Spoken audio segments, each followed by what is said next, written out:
India ഒരു നിർണായക ഘട്ടത്തിലൂടെയാണ് കടന്നു പോകുന്നത്. കാരണം പാകിസ്ഥാന്റെയും അതോടൊപ്പം തന്നെ ചൈനയുടെ എല്ലാം അതിർത്തി ഭീഷണികൾ ഇന്ത്യ വലിയ രീതിയിൽ നേരിടുന്നു. അപ്പോഴാണ് ഇന്ത്യക്ക് സഹായവുമായി ഫ്രാൻസ് രംഗത്തെത്തിയിരിക്കുന്നത്. അവരുടെ പ്രധാനപ്പെട്ട റഫേൽ വിമാനം ഇന്ത്യക്ക് നൽകാമെന്ന കരാറിൽ അവർ ഏർപ്പെട്ടിട്ടുണ്ടല്ലോ. മുൻപും ഇന്ത്യ ആ രാജ്യത്തിൽ നിന്നും ഇത്തരം വിമാനങ്ങൾ വാങ്ങിയിട്ടുണ്ട്. പുതിയ കാലത്ത് അത് എങ്ങനെ ഉപകാരപ്പെടും?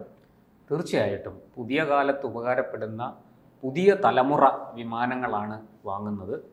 അത് സാധാരണ നമ്മൾ നേരത്തെ മുമ്പ് വാങ്ങിയതുപോലെ 2016 മറ്റും വാങ്ങിയതുപോലെയുള്ള യുദ്ധവിമാനങ്ങളല്ല. കുറെ കൂടി സവിശേഷമായ ചില ആധുനികമായ ചില ഘടകങ്ങൾ കൂടി അതിനകത്തുണ്ട്.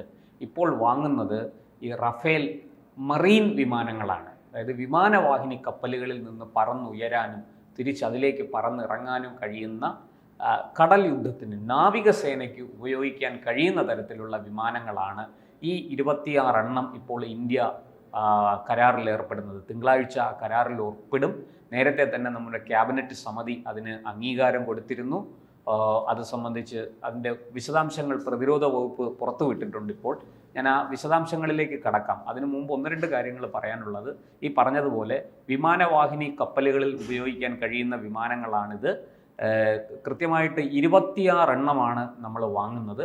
അതിൽ 22 എണ്ണം സിംഗിൾ പൈലറ്റ്, അതായത് ഒരാൾ മാത്രം ഇരുന്ന് ഓടിക്കുന്ന വിമാനങ്ങളാണ്. 4 എണ്ണം ഡബിൾ സീറ്റഡ് ആണ്. അതായത് ഇതിൻ്റെ കൂടെ ഒരു ട്രെയിനർക്ക് കൂടെ ഇരിക്കാം. കാരണം ഇവരെ ഈ പരിശീലിപ്പിക്കണമല്ലോ. പൈലറ്റുമാരെ അല്ലെങ്കിൽ നമ്മുടെ വ്യോമസേനയിലെ ഇതിനു വേണ്ടി തിരഞ്ഞെടുക്കപ്പെട്ടിരിക്കുന്ന വ്യോമസേന അംഗങ്ങളെ പരിശീലിപ്പിക്കണം. അപ്പോൾ പരിശീലിപ്പിക്കാൻ വേണ്ടുന്ന ട്രെയിനർമാർക്ക് കൂടി ഇരിക്കാൻ കഴിയുന്ന ഡബിൾ സീറ്റഡ് വിമാനങ്ങളുണ്ട്. അത് 4 എണ്ണമാണ്. അങ്ങനെ ആകെ 26 എണ്ണമാണ് വാങ്ങുന്നത്. എന്ന് മാത്രമല്ല മറ്റൊരു കാര്യം കൂടിയുണ്ട്. ഇതിൻ്റെ സാങ്കേതിക വിദ്യ അടക്കം കൈമാറുകയാണ് ഫ്രാൻസ് ചെയ്യുന്നത്. ഞാൻ അതിൻ്റെ വിശദാംശങ്ങളിലേക്ക് വരാം. പ്രതിരോധ വകുപ്പ് പുറത്തുവിട്ടിരിക്കുന്ന വിവരങ്ങൾ പറയാം. അതായത് 63,000 കോടി രൂപയുടെ കരാറാണിത്. അതുപോലെ തന്നെ ഈ മാസം ആദ്യം കരാറിന് അംഗീകാരം കൊടുത്ത കഥ ഞാൻ പറഞ്ഞല്ലോ. അതുപോലെ ഈ ഫ്രാൻസുമായുള്ള ഇന്ത്യയുടെ ഏറ്റവും വലിയ ഒരു കരാറാണിത് എന്ന് നമുക്ക് പറയാൻ പറ്റും. അതുപോലെ തന്നെ ഇത് ഈ INS വിക്രാന്ത് എന്ന് പറയുന്ന നമ്മുടെ ഈ നാവികസേനയുടെ ഏറ്റവും വലിയ പോരാളിയായിരിക്കുന്ന, അതായത് നാവികസേനയുടെ കുന്തമുന എന്ന് തന്നെ പറയാവുന്ന INS വിക്രാന്തിലാണ് ഇത് ഉപയോഗിക്കുന്നത്. ഈ റാഫേൽ വിമാനങ്ങൾ ഏറ്റവും കൂടുതൽ ഉപയോഗിക്കുന്നത്. ഇത് 37 മാസത്തിനുള്ളിൽ ഇത് പൂർത്തിയാക്കി റഫേലുകൾ കൈമാറണം എന്നാണ്, ആദ്യ വിമാനം കൈമാറണം എന്നുള്ളതാണ് നമ്മൾ ഈ കരാറിൽ പറഞ്ഞിരിക്കുന്ന ഒരു കണ്ടീഷൻ. അതുപോലെ 6 വർഷത്തിനുള്ളിൽ മുഴുവൻ വിമാനങ്ങളും നിർമ്മിച്ച് കൈമാറണം. അതിൻ്റെ സാങ്കേതിക വിദ്യ, ഒപ്പം തന്നെ ഇത് സംബന്ധിച്ച ഇതിൻ്റെ അറ്റകുറ്റപ്പണികൾക്ക് വേണ്ടുന്ന കാര്യങ്ങൾ, അതായത് ആനുവൽ മെയിൻ്റനൻസ് കോൺട്രാക്റ്റ് എന്ന് പറയും, അതുൾപ്പെടെയാണ്. അല്ലാതെ ഇത് വെറുതെ നമ്മൾ വിമാനം മാത്രം വില കൊടുത്ത് വാങ്ങുക അല്ല. ഈ പുതിയ സർക്കാർ വന്നതിന് ശേഷം ഏറ്റവും കൂടുതൽ ശ്രദ്ധിച്ചത് ഈ സൈനിക മേഖലയിലാണ്, പ്രതിരോധ മേഖലയിലാണ്. കാരണം ഈ സൈനിക ആയുധങ്ങൾ ആധുനികവൽക്കരിക്കുക, അതോടൊപ്പം തന്നെ സൈനികരെയും ആധുനികവൽക്കരിക്കുക എന്നൊരു നടപടിയിലേക്ക് പോയിട്ടുണ്ടല്ലോ. തീർച്ചയായിട്ടും നമ്മൾ ഒരു കാര്യം മനസ്സിലാക്കണം. ഇന്ന് ഇന്ത്യ മിസൈൽ രംഗത്ത് വലിയ തോതിൽ ഒരു കുതിച്ചുചാട്ടം നടത്തിയിട്ടുണ്ട്. ഒരു പക്ഷേ അമേരിക്കയും ചൈനയെ പിന്തള്ളി ഇന്ത്യയാണ് അമേരിക്കയ്ക്കും റഷ്യയ്ക്കും ഒപ്പം നിൽക്കുന്നത്. അമേരിക്കയോടും റഷ്യയോടും കിടപിടിക്കുന്ന തരത്തിലുള്ള മിസൈൽ സാങ്കേതിക വിദ്യ ഇന്ന് നമുക്കുണ്ട്. നമ്മളറിയാമല്ലോ, നമ്മൾ മിസൈൽ മാൻ എന്നും മിസൈൽ വുമൺ എന്നും ഒക്കെ പറഞ്ഞ് നമ്മുടെ ശാസ്ത്രജ്ഞരെ നമ്മൾ വാനോളം പുകഴ്ത്തിയിരുന്നു. അത് അക്ഷരാർത്ഥത്തിൽ ശരിയാണ്. കാരണം അത്തരത്തിലുള്ള ഒരുപാട് മിസൈലുകൾ ഇന്ന് നമ്മുടെ കൈവശമുണ്ട്. ശത്രുരാജ്യങ്ങളുടെ ഏറ്റവും വലിയ ഭയവും അത് തന്നെയാണ്. എന്തായാലും ഇവിടെ ഈ റഫേലുമായി ബന്ധപ്പെട്ടും അത്തരത്തിലൊരു കാര്യമുണ്ട്. ഏറ്റവും പ്രധാനപ്പെട്ട നമ്മൾ ശ്രദ്ധിക്കേണ്ട ഒരു കാര്യം അതാണ്. ഇന്ത്യ വികസിപ്പിച്ചെടുത്ത ഒരു മിസൈലുണ്ട്, ആസ്ട്ര മിസൈൽ എന്നാണ് അതിന് നമ്മൾ പറയുന്നത്. ഇന്ത്യയുടെ ആസ്ട്ര മിസൈൽ ഈ റഫേൽ വിമാനത്തിൽ ഘടിപ്പിക്കാൻ പറ്റും. ആ സാങ്കേതിക വിദ്യയോടുകൂടിയാണ് അവർ നമുക്ക് വിമാനം നിർമ്മിച്ചു നൽകുന്നത്. അതൊരു വലിയ നാഴികക്കല്ലാണ്, അത് ചെറിയ കാര്യമല്ല. അപ്പോൾ അങ്ങനെയുള്ള നമ്മൾ വികസിപ്പിച്ചെടുത്ത ആ മിസൈൽ, ആസ്ട്ര മിസൈൽ ഘടിപ്പിക്കാവുന്ന ഒരു വിദേശ കമ്പനിയുടെ വിമാനമാണ്, ഫൈറ്റർ ജെറ്റാണ് റഫേൽ, അല്ലെങ്കിൽ ആ തരത്തിലാണ് റഫേൽ ഇപ്പോൾ നിർമ്മിച്ച് നമുക്ക് കൈമാറുന്നത്. അതുപോലെ തന്നെ ഈ പ്രാദേശികമായി നമ്മൾ നിർമ്മിക്കുന്ന ഘടകങ്ങൾ, ഈ വിമാനത്തിൻ്റെ അറ്റകുറ്റപ്പണിയൊക്കെ ചെയ്യുമ്പോൾ സ്പെയർ പാർട്സുകളൊക്കെ മാറ്റേണ്ടി വരും. അപ്പോൾ അത് മാത്രമല്ല, ഇത്തരം ഫൈറ്റർ ജെറ്റുകൾക്കൊക്കെ ഒരു നിശ്ചിത സമയം കഴിഞ്ഞാൽ അതിലെ ഈ പറയുന്ന സ്പെയർ പാർട്സുകൾ മാറ്റിക്കൊണ്ടേയിരിക്കണം. അതങ്ങനെയാണ്. കാരണം ഈ വിമാനം, നമ്മുടെ വിചാരം വിമാനം വാങ്ങിച്ചു അതവിടെ സൂക്ഷിക്കുന്നു, യുദ്ധം വരുമ്പോൾ എടുത്താൽ മതിയോ? അങ്ങനെയല്ല.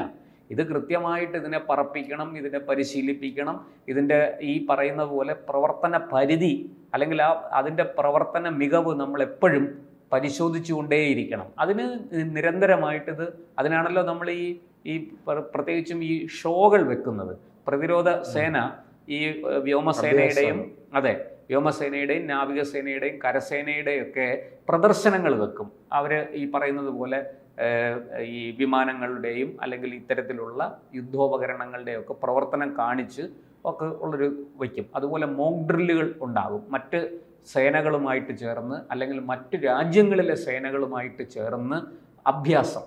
അത് കരസേനയുടെ അഭ്യാസമുണ്ട്, നാവികാഭ്യാസമുണ്ട്, വ്യോമാഭ്യാസമുണ്ട്, ഇങ്ങനെ അഭ്യാസമുണ്ട്. ഇതൊക്കെ നടത്തുമ്പോൾ സ്വാഭാവികമായിട്ടും ഈ സ്പെയർ പാർട്സുകൾക്ക് തേയ്മാനം ഉണ്ടാകും. അപ്പോൾ അത് മാറ്റണം. അതിവിടെ റഫേലിന് നമ്മൾ പ്രാദേശികമായിട്ട് തന്നെ ഈ സ്പെയർ പാർട്സുകൾ ഡെവലപ്പ് ചെയ്ത് മാറ്റാനുള്ള ഒരു സംഗതി കൂടി ഇവിടെ ഉണ്ട്. അതും ആ വിദ്യ കൂടി അവർ നമുക്ക്, ആ സാങ്കേതിക വിദ്യ കൂടി അവർ നമുക്ക് കൈമാറുകയാണ്. അപ്പോൾ അത്തരത്തിൽ വലിയ രീതിയിൽ ഉള്ള ഒരു എന്താ പറയണ്ടേ, ഈ വെറും വിമാനം വാങ്ങൽ മാത്രം, യുദ്ധവിമാനം വാങ്ങൽ മാത്രമല്ല, സാങ്കേതിക വിദ്യ ഉൾപ്പെടെ, അറ്റകുറ്റപ്പണിക്ക് വേണ്ടുന്ന ഇതുൾപ്പെടെ നമ്മുടെ പ്രാദേശികമായി നമ്മൾ വികസിപ്പിച്ചിരിക്കുന്ന മിസൈലുകൾ ഘടിപ്പിക്കാവുന്ന തരത്തിൽ, നമ്മൾ ഘടിപ്പിച്ചിരിക്കുന്ന യുദ്ധോപകരണങ്ങൾ ഘടിപ്പിക്കാവുന്ന തരത്തിൽ. 60കളിൽ ഇന്ത്യ ചൈനയോട് പരാജയപ്പെട്ടിരുന്നു, പക്ഷെ ഇപ്പോൾ തുല്യശക്തിയായി വളരുകയാണല്ലോ. തുല്യശക്തി എന്നല്ല, ഇന്ത്യ ഒരുപടി മുന്നിലാണെന്ന് പറയണം. കാരണം നമ്മുടെ കയ്യിൽ ഈ യുദ്ധോപകരണങ്ങളിൽ ഏറ്റവും പ്രധാനപ്പെട്ടത് മിസൈലാണ്. ആ മിസൈൽ നമ്മൾ വളരെയേറെ മുന്നേറിയിരിക്കുകയാണ്. അതായത് നമുക്ക് ആൾനാശം ഉണ്ടാകാതെ എന്നാൽ ശത്രുവിന് വലിയ തോതിൽ ആൾനാശം വരുത്തുന്ന തരത്തിൽ നമുക്ക് ആ മിസൈലുകൾ ഉപയോഗിക്കാം. ഇനിയിപ്പോൾ ഇന്ത്യ അടുത്തത് ശ്രദ്ധിക്കാൻ പോകുന്നത്, മറ്റ് രാജ്യങ്ങൾ നമ്മളെ ആക്രമിച്ചാൽ അവിടുന്ന് വരുന്ന മിസൈലുകളെ പ്രതിരോധിക്കാനുള്ള ചില സംവിധാനങ്ങൾ. അതൊക്കെ ഇപ്പോൾ നമുക്കുള്ളൊരു വലിയ പ്രശ്നം എന്ന് വെച്ചാൽ, നമുക്ക് നീണ്ട അതിർത്തിയാണ്, ചെറിയ അതിർത്തിയല്ല ഉള്ളത്, നമുക്ക് വളരെ നീണ്ട അതിർത്തിയാണ്. ഇപ്പോൾ ഡൽഹി, ബോംബെ പോലെയുള്ള തന്ത്രപ്രധാന നഗരങ്ങളിലൊക്കെ മിസൈൽ വേധ സംവിധാനമുണ്ട്, മിസൈലുകൾ വന്നാൽ പ്രതിരോധിക്കാനുള്ള സംവിധാനമുണ്ട്. പക്ഷേ ഇങ്ങേ അറ്റത്തൊരു കൊച്ചു പട്ടണത്തിൽ, ഇപ്പോൾ കൊച്ചി പോലൊരു നഗരത്തിൽ, അല്ലെങ്കിൽ തിരുവനന്തപുരം പോലൊരു നഗരത്തിൽ, അല്ലെങ്കിൽ ഈ പറയുന്നത് പോലെ കന്യാകുമാരി പോലൊരു സ്ഥലത്ത് ഒക്കെ നമുക്ക് അത്തരം സംവിധാനങ്ങൾ എല്ലായിടത്തും മിസൈൽ പ്രതിരോധ സംവിധാനം, മിസൈൽ വേധ സംവിധാനം കൊണ്ടുവന്ന് നമുക്ക് സ്ഥാപിക്കാൻ സാധിക്കില്ല. അപ്പോൾ ഇനി ഇന്ത്യ ശ്രദ്ധിക്കുന്നത് അത്തരം കാര്യങ്ങളിലായിരിക്കും. മിസൈലുകൾ, ശത്രു രാജ്യങ്ങൾ നമുക്ക് നേരെ മിസൈലുകൾ അയച്ചാൽ അതിനെ എങ്ങനെ പ്രതിരോധിക്കും, അതിനെ എങ്ങനെ തകർക്കാം എന്നൊക്കെയുള്ള കാര്യത്തിലായിരിക്കും ഇനി കൂടുതൽ നമ്മുടെ ഈ പറയുന്ന റിസർച്ച്, നമ്മുടെ ഗവേഷണം കടന്നു പോകുന്നത്. എന്തായാലും ഈ റഫേലിൻ്റെ വരവ് നമ്മുടെ വ്യോമസേനയുടെ ചരിത്രത്തിൽ ഒരു നാഴികക്കല്ലാണ്. വളരെ കൃത്യമായിട്ട് ഇന്ത്യൻ ആയുധങ്ങൾ, ഇന്ത്യ വികസിപ്പിച്ചെടുത്ത മിസൈലുകൾ ഘടിപ്പിക്കാവുന്ന തരത്തിൽ ആ വിമാനങ്ങൾ നിർമ്മിച്ച് റഫേൽ കമ്പനി നമുക്ക് നൽകുന്നു എന്നുള്ളത് ചെറിയ നേട്ടമല്ല, ഒരു വലിയ നേട്ടം തന്നെയാണ്. അതുപോലെ ഈ 22 വിമാനങ്ങൾ, 4 പരിശീലന വിമാനങ്ങൾ ഉൾപ്പെടെ 26 വിമാനങ്ങൾ നമുക്ക് കൈമാറുന്നു. 6 വർഷത്തിനുള്ളിൽ അത് കൈമാറണം. 2011 നമ്മൾ വാങ്ങിയ അല്ലെങ്കിൽ നമ്മുടെ കൈവശം ഉണ്ടായിരുന്ന വിമാനങ്ങൾ കാലഹരണപ്പെട്ടത് കൊണ്ട് കൂടിയാണ് നമ്മൾ ഇത്തരമൊരു നടപടിയിലേക്ക് വളരെ പെട്ടെന്ന് പോകുന്നത്. അത് നാവികസേനയ്ക്കും വ്യോമസേനയ്ക്കും ഒരുപോലെ ഗുണം ചെയ്യുന്നതാണ് നമ്മുടെ ഇപ്പോഴത്തെ ഈ കരാർ എന്നുള്ളതാണ് അതിൻ്റെ ഏറ്റവും വലിയ സവിശേഷത.